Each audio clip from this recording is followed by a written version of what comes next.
উজানের পাহাড়ি ঢল এবং গজলডোবা ব্যারেজের গেট খুলে দেওয়ায় বাংলাদেশের উত্তরবঙ্গে তিস্তা নদীর পানি আবারও বিপদ সীমার উপর দিয়ে প্রবাহিত হতে শুরু করেছে। পরিস্থিতি নিয়ন্ত্রণে রাখতে লালমনিরহাটের ডালিয়া তিস্তা ব্যারেজের ৪৪টি জলকপাট বা গেট খুলে দিয়েছে পানি উন্নয়ন বোর্ড।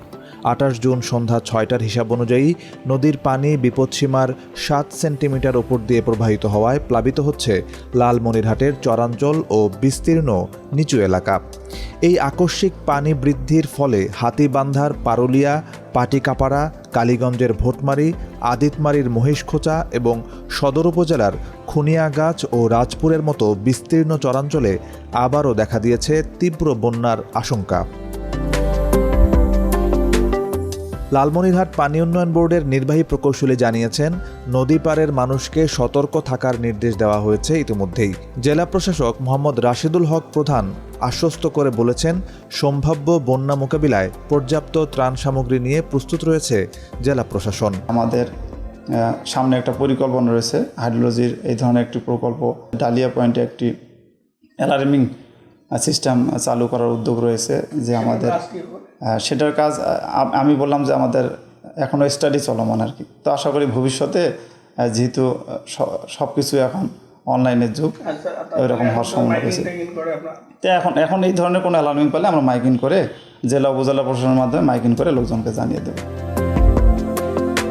তিস্তার এই থই থই জলরাশির মাঝেই দেশের আবহাওয়া অধিদপ্তর দিয়েছে এক নতুন ও উদ্বেগের খবর।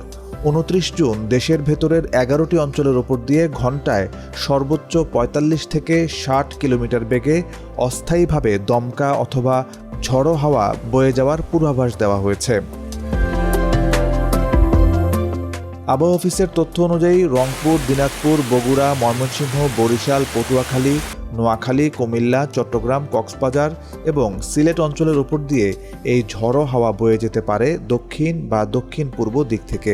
এই ঝড়ো হাওয়ার সাথে বজ্রসহ হালকা থেকে মাঝারি ধরনের বৃষ্টি বা কোথাও কোথাও মাঝারি ধরনের ভারী বর্ষণ হতে পারে খুব সহজেই। এই বৈরী পরিস্থিতির কারণে সংশ্লিষ্ট এলাকার নদীবন্দরগুলোকে ১ নম্বর সতর্ক সংকেত দেখাতে বলা হয়েছে।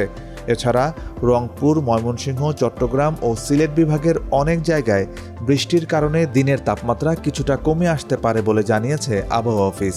বজ্রপাত ও আকস্মিক ঝড়ো হাওয়া থেকে বাঁচতে নাগরিকদের প্রয়োজন ছাড়া ঘরের বাইরে না যাওয়ার এবং নৌযানগুলোকে অত্যন্ত সতর্কতার সঙ্গে চলাচলের পরামর্শ দেওয়া হয়েছে।